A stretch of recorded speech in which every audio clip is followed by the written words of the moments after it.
High! আজ একটা ভীষণ ইজি ফ্রুট কেকের রেসিপি তোমাদের সাথে শেয়ার করছি। ফার্স্টে যেটা কেকটা বানাবো সেটাতে অয়েল ব্রাশ করে দেন ভালো করে ময়দা ডাস্ট করে নিচ্ছি। এটাকে সাইডে রেখে ব্যাটারটা বানিয়ে নেব কেকের।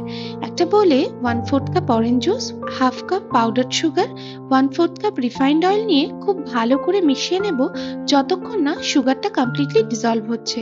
এবার এতে 1 কাপ ময়দা, 1/4 cup milk powder, 1 teaspoon baking powder আর 1/4 টিস্পুন বেকিং সোডা দিয়ে খুব ভালো করে মিশিয়ে নেব সবকিছু।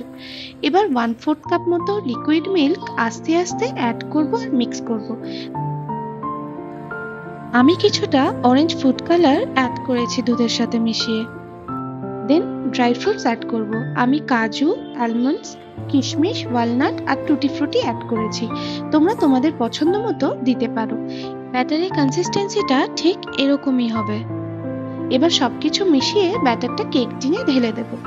ওপর দিয়ে আরো কিছু ড্রাই ফ্রুটস চাইলে তোমরা দিতে পারো। এবার 180 ডিগ্রিতে 30 to 35 মিনিটস মতো বেক করলেই রেডি।